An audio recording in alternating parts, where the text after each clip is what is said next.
Hello बच्चों, आज मैं क्लास 12 की फिजिक्स का एक नोट्स तैयार किए हैं जिसमें आपको हम सारा बात बताएंगे। वीडियो को लास्ट तक बने रहिएगा। क्लास 12 के चैप्टर का नाम है विद्युत चुंबकीय स्पेक्ट्रम। विद्युत चुंबकीय स्पेक्ट्रम है क्या, तो इसको हम डायग्राम के साथ बताएंगे। ध्यान दीजिएगा। विद्युत चुंबकीय स्पेक्ट्रम को इलेक्ट्रोमैग्नेटिक स्पेक्ट्रम कहते हैं। यहाँ लिखा हुआ है सूर्य के प्रकाश के स्पेक्ट्रम में लाल रंग से बैगनी रंग तक भिन्न भिन्न माने अलग अलग रंग दिखाई पड़ते हैं। इस स्पेक्ट्रम को दृश्य स्पेक्ट्रम कहते हैं। मतलब जो सूर्य होता है उसमें लाल रंग से बैगनी रंग तक अलग अलग रंग दिखाई पड़ते हैं सूर्य के प्रकाश में। इसे ही हम स्पेक्ट्रम को दृश्य स्पेक्ट्रम कहते हैं। सूर्य के प्रकाश का स्पेक्ट्रम लाल से लेकर बैगनी रंग तक ही सीमित नहीं है, वरना लाल तथा बैगनी रंगों से बाहर दोनों ओर फैला हुआ है। स्पेक्ट्रम के इस भाग को अदृश्य स्पेक्ट्रम कहते हैं क्योंकि वह दिखाई नहीं देता है। आगे देखिएगा, लाल रंग से अधिक तरंग दैर्ध्य वाले भाग को अवरक्त स्पेक्ट्रम कहते हैं। जो लाल रंग से भी अधिक तरंग दैर्ध्य वाला है उसको हम लोग अवरक्त स्पेक्ट्रम को, जबकि बैगनी रंग से छोटे तरंग दैर्ध्य वाले भाग को पराबैगनी स्पेक्ट्रम। जो लाल रंग से अधिक है तरंग दैर्ध्य उसको हम लोग अवरक्त स्पेक्ट्रम कहते हैं, जबकि बैगनी रंग से जो कम तरंग दैर्ध्य है उसको हम पराबैगनी स्पेक्ट्रम कहते हैं। विद्युत चुंबकीय स्पेक्ट्रम को मुख्यतः दो वर्गों में बांटा गया है। विद्युत चुंबकीय स्पेक्ट्रम को कितने वर्गों में बांटा गया है? दो, दृश्य स्पेक्ट्रम और अदृश्य स्पेक्ट्रम। देखिए, आपको मैं पूरा वीडियो को लास्ट तक दिखाएंगे। अगर आप इसको अच्छी तरह उतार कर याद कर लीजिएगा, एग्जाम में आने की संभावना अधिक है। विद्युत चुंबकीय स्पेक्ट्रम दो है, दृश्य स्पेक्ट्रम और अदृश्य। दृश्य स्पेक्ट्रम को विजुअल स्पेक्ट्रम, विद्युत चुंबकीय स्पेक्ट्रम को दृश्य भाग की अलग अलग तरंगों की विद्युत चुंबकीय तरंगे हमारी आंखों के रेटिना पर अलग अलग रंगों का प्रभाव उत्पन्न करती है। स्पेक्ट्रम के इस भाग में हमें बैगनी रंग से लेकर लाल रंग तक दिखाई पड़ते हैं। स्पेक्ट्रम के इस भाग को दृश्य स्पेक्ट्रम कहते हैं। मतलब बैगनी रंग से लेकर लाले भाग तक दिखाई पड़ते हैं, जिसे हम दृश्य स्पेक्ट्रम के नाम से जानते हैं। अब है अदृश्य स्पेक्ट्रम, इनविजिबल स्पेक्ट्रम। विद्युत चुंबकीय स्पेक्ट्रम केवल बैगनी रंग से लाल रंग तक ही सीमित नहीं है, बल्कि बैगनी रंग से नीचे तथा लाल रंग से ऊपर भी काफी विस्तृत रूप से फैला हुआ है। स्पेक्ट्रम के भाग आंख से दिखाई नहीं देता है, लेकिन इसकी उपस्थिति अन्य विधियों द्वारा पहचानी जा सकती है। इसीलिए स्पेक्ट्रम के बैगनी रंग के नीचे तथा लाल रंग के ऊपर वाले भाग को अदृश्य स्पेक्ट्रम के नाम से जानते हैं। मतलब लाल रंग के ऊपर और खाना बैगनी रंग के नीचे, लाल रंग के ऊपर और बैगनी रंग के नीचे के जो भाग है उसको अदृश्य स्पेक्ट्रम कहते हैं। अब देखिएगा बच्चों आगे की बात, ध्यान दीजिएगा। लाल रंग से ऊपर बड़ी तरंग दैर्ध्य वाली तरंगे क्रमशः अवरक्त किरण, इंफ्रा रेड रेडिएशन, माइक्रो तरंग, माइक्रोवेव रेडिएशन तरंगे कहलाती है। बैगनी रंग से नीचे छोटी तरंग दैर्ध्य वाली तरंगे पराबैंगनी विकिरण, अल्ट्रावायलेट रेडिएशन कहलाता है। एक्स रे, गामा रे, ये सब अल्ट्रावायलेट रेडिएशन है। आगे बैगनी रंग के नीचे की चीजें हैं, पराबैंगनी किरण, एक्सरे, गामा किरण, ये सब बैगनी रंग से छोटा तरंग दैर्ध्य वाला है। अब गामा किरणें इनकी खोज वैज्ञानिक बैकुरल तथा क्यूरी ने सन 1886 में की थी। इनके प्रमुख स्रोत प्राकृतिक तथा कृत्रिम रेडियोएक्टिव पदार्थ है। यह किरणें फोटोग्राफी प्लेट को प्रभावित कर देती है। ये किरणें अत्यंत ऊर्जा युक्त होती है। इन किरणों की वेदन क्षमता बहुत अधिक होता है तथा ये किरणें लोहे की लगभग 30 सेमी मोटी चादर को भी पार कर जाती है। अब गामा किरणें इतना ज़्यादा इसका वेधन क्षमता है कि लोहा के जो मोटा चादरा है 30 सेमी उसको पार करे। उपयोग कैंसर तथा ट्यूमर रोग के निदान में, उपचार में, खाद्य पदार्थों को अधिक समय तक सुरक्षित रखने में, नाभिकीय अभिक्रिया में, नाभिक के बारे में जानकारी प्राप्त करने में भी, ये सब परमाणु में नाभिक होता है उसके बारे में। गुण इनका वेग प्रकाश के वेग के बराबर होता है। ये किरणें आवेश रहित है, मैंने इसका कोई चार्ज नहीं है, अतः यह विद्युत तथा चुंबकीय क्षेत्रों में प्रभावित नहीं होती है। ये किरणें प्रदीप्त होती है, मतलब अपने से प्रकाश उत्पन्न करती है। ये किरणें फोटोग्राफी प्लेट को बीटा किरणों की अपेक्षा अधिक प्रभावित करती है। गामा किरणों की वेधन क्षमता गामा किरणों की वेधन क्षमता अल्फा कणों की अपेक्षा 1000 गुना अधिक है वेधन क्षमता, जबकि बीटा की अपेक्षा 100 गुना अधिक है। ये किरणें अत्यधिक वेधन क्षमता के कारण लोहे की 30 सेमी मोटी चादर को भी पार कर जाती है। इसकी प्राकृतिक विद्युत चुंबकीय तरंग अथवा फोटोन आवेश रहित होते हैं, मतलब इसमें कोई चार्ज नहीं होता है। किसका? गामा किरण का। गामा किरण का कोई चार्ज नहीं होता है। चलिए अभी हम लोगों ने गामा किरण का पढ़ लिया। अब जरा सा आगे आपको दिखा रहे हैं। गामा किरण के बाद आपको हम दिखा रहे हैं पराबैंगनी किरण, फिर अल्फा और बीटा भी दिखाएंगे, अल्फा किरण बीटा किरण की। पराबैंगनी किरण को अल्ट्रावायलेट रे कहते हैं। इनकी खोज रिटर ने 1801 में किया था। सूर्य से प्राप्त अत्यधिक भाग पराबैंगनी विकिरण का ही होता है। इसके विसर्जन नालिका कार्बन आर्क आती है। यह विकिरणें दृश्य प्रकाश की तुलना में अधिक रासायनिक सक्रिय होते हैं। सिल्वर क्लोराइड के घोल को यह विकिरण काला कर देता है।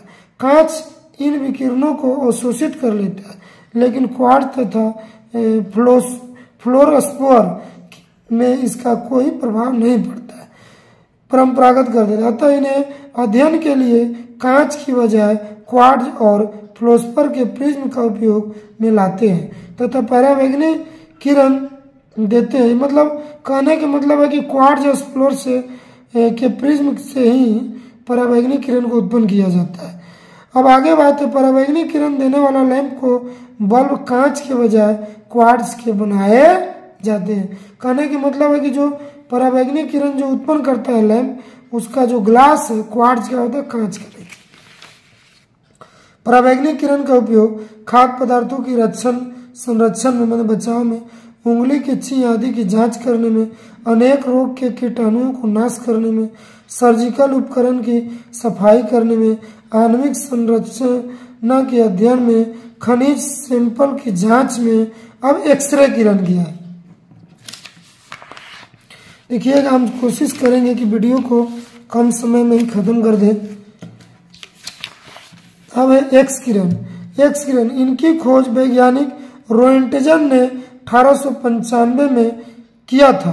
जब अत्यधिक ऊर्जा की कैथोड किरणों को किसी उच्च गलनांक के धातु लक्ष्य पर टकरा कर रोका जाता है तो एक्स किरण उत्पन्न होती है। ये किरणें फोटोग्राफी प्लेट को प्रभावित कर देती है तथा अपारदर्शी पदार्थ को भी पार कर जाती है। इनकी वेधन क्षमता गामा किरणों की अपेक्षा कम होती है। प्रतिदिशील पदार्थ जैसे बेरियम, प्लेटिनम साइनाइड पर पड़ने पर ये किरणें चमक उत्पन्न करना, मतलब बेरियम और प्लेटिनो साइनाइड पर एक्सरे किरण को डाला जाए तो इसमें चमक उत्पन्न होता है। उपयोग सर्जरी चिकित्सक में हड्डी टूटने पर हड्डी टूटने के स्थान का पता लगाने, हड्डी उड्डी जो टूट जाता है ना, तो कहाँ टूटेगा उसके लिए एक्सरे किरण का कराकर प्रयोग किया जाता है। एक्सरे शरीर में किसी भाग आदि को पता लगाने, जैसे किडनी आदि में जो पथरी होता है उसको पता लगाने में, कैंसर रोग तथा त्वचा रोग को खत्म करने में, इंजीनियरिंग में गोल्डर आदि धातु वस्तुओं को त्रुटि को पता लगाने में, वैज्ञानिक शोध में क्रिस्टल संरचना ज्ञात करने में, चोरों द्वारा अपने शरीर में छिपी हुई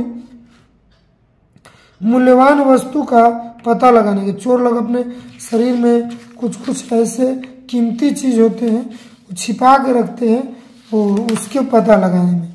अब है दृश्य प्रकाश, जिसको विजुअल किरणें कहते